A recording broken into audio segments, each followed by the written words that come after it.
안녕하세요. 최광석 변호사입니다. 오늘은 권리금 회수 청구권과 임차인의 임대차 목적물 파손 행위라고 하는 이런 문제로 이야기를 나눠보겠습니다. 그 법이 만들어진 이후에 임차인의 권리금 회수 청구권 행사가 이제 보편화되고 있습니다. 따라서 관련 분쟁도 급증하고 있는데요. 이런 재판 과정에서 임대인 항변으로 임대차 목적물에 대한 그 임차인의 그 훼손 또는 파손 행위 이런 부분들이 주장되어지는 경우가 적지 않습니다. 상가 건물 임대차 보호법 10조 1항 5호에는 임차인이 임차한 건물의 전부 또는 일부를 고의나 중대한 과실로 파손한 경우 이렇게 규정을 하고 있는데, 이런 부분은 권리금 그 회수 청구권이 인정되지 않는 예외적인 경우를 인정하고 있습니다. 그런데 이 경우에 이제 기초한 주장인 셈인데, 영업하는 과정에서 임차인이 임대차 목적물인 건물을 불법 증축하거나 아니면 이미 불법으로 증축된 건물을 임대차하는 이런 편법이 적지 않은 것이 현실이기 때문에 이런 그 주장이 재판상 많이 일어나고 있습니다. 이 점에 관해서는 최근 의미 있는 판결이 선고되었는데요. 한번 소개해 보겠습니다. 서울중앙지방법원 2018가단 5029-9345 판결입니다. 임차인이 임대인을 상대로 이 권리금 회수를 방해했다라고 하는 이유로 손해배상을 한 사건인데, 제가 원고인 임차인을 대리했습니다. 먼저 판결에서 인정된 사실관계를 한번 살펴보겠습니다. 원고는 2012년 4월부터 서울 중구에서 임대차 기간 2년, 보증금 5천만 원, 월차임 380만 원 이렇게 해서 피고로부터 이를 임차했습니다. 그리고 임대차 계약은 4차례에 거쳐서 갱신되어 오면서 최종 만기가 2018년 4월 19일이 되었습니다. 이렇게 계약 만기를 앞두고 원고는 2017년 10월경에 전모 씨라는 사람에게 이 권리금 8천만 원에 이 점포 모든 시설 그리고 영업권 등 영업에 관한 권리 일체를 양도하겠다라고 하는 권리 양도 양수 계약을 체결했습니다.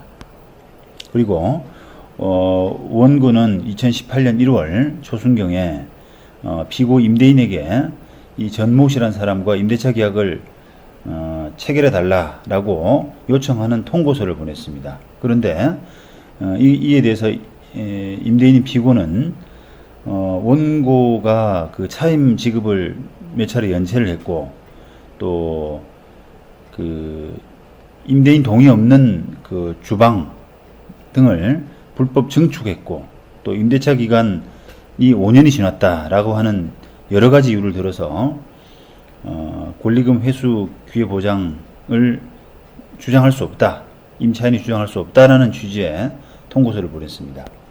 그래서 원고는 부득이하게 전모 씨라는 사람에게 권리금을 받지 못한 채 그냥 이 점포를 임대인에게 넘겨주었던 거죠. 이런 경위로 해서 이제 소송이 일어났는데, 법원은 결론적으로 그 임대인의 이런 항변을 배척을 하고 권리금 회수 방해에 따른 손해배상 책임을 인정을 했습니다.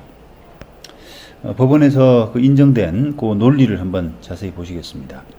원고는 임차인이기 때문에 이런 임대인이 권리금 회수 기회를 방해했으니까 손해배상을 해달라 이런 주장을 했고요. 이에 대해서 피고는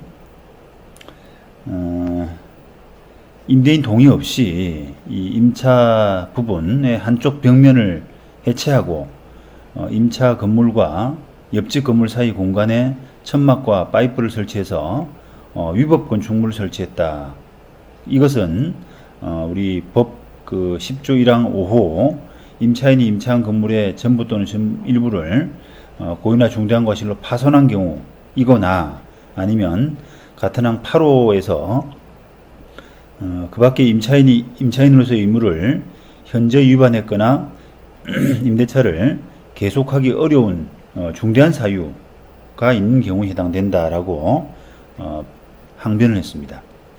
그리고 원고가 데려온 임차 희망자 이 전모 씨인데요. 임차 희망자에게 유업 건축물을 철거해야 됨을 임대인이 고지하자 이 임차 희망자 스스로 계약을 포기한 것이지 피고가 권리금 회수 기회를 방해한 것은 아니다. 이런 식의 이제 항변을 임대인이 했던 거죠. 여기에 대해서 법원의 판단은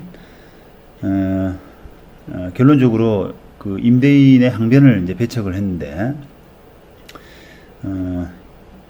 원고 임차인이 원래 사무실 용도로 사용되던 이 사건 점포를 음식점 용도로 사용할 목적으로 임차하면서 피고 임대인에게 양해를 구해서 주방 시설 증축을 하되 문제가 발생하면 임차인이 책임지기로 하고 그에 따라서 그 임대인이 지적하던 이런 불법 증축을 한 다음에 불법 건축물에 대해서 이행강제금을 쭉 임차인이 납부해 왔다 라는 그 사정이라면 이것은 법 10조 1항 5호 8호 이런 사유에 해당되지 않는다. 다시 말하면 고의 내지 중대한 과실로 임대차 목적물을 훼손한 경우, 파손한 경우에 해당되는 것은 아니다라고 했습니다. 그리고 이처럼 그 음식 경영업을 위한 불법 증축을 용인했던 임대인이 태도를 바꾸어서 신규 임차 희망자에게 더 이상 불법 증축 부분에서 영업이 불가하고 이를 철거해야 된다라고 알린 이상 설사 신규 임차 희망자가 스스로 계약 체결을 포기했다라고 하더라도 이것은 임대인의 이러한 태도 변화 때문인 것이기 때문에 정당한 사유가 될 수 없다 이렇게 판단했던 거죠. 그리고 법원은 이 구체적인 배상 액수 인정에 있어서는 이런 불법 증축된 부분을 감안해서 권리금 그 감정 금액을 다소 이렇게 감액하는 이런 판단을 했었습니다.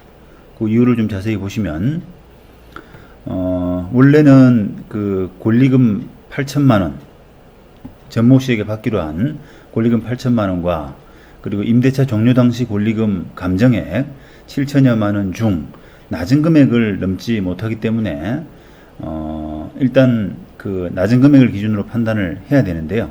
그런데 이 사건에서는 권리금을 형성하는 요소 중에서 460여만 원은 집기 비품이기 때문에 이것은 어느 정도 좀 회수가 가능할 수 있고 그래서 요거는 손해가 아니다라고 판단을 했고 또 그 권리금 평가를 할 때 감정 평가 액수 중에서 원래 임대 면적 외에 불법 증축 면적도 합친 면적을 기준으로 이렇게 산정을 했기 때문에 이런 그 불법 증축은 임대인이 배려로 가능했던 만큼 불법 증축으로 형성된 자산가치 전부를 임차인 손해로 보는 것은 좀 형평에 맞지 않기 때문에 이런 점을 감안한다 그러면 피고가 배상해야 될 임대인이 배상해야 될 손해액은 6천만 원으로 정함이 상당하다라고 판단을 했습니다.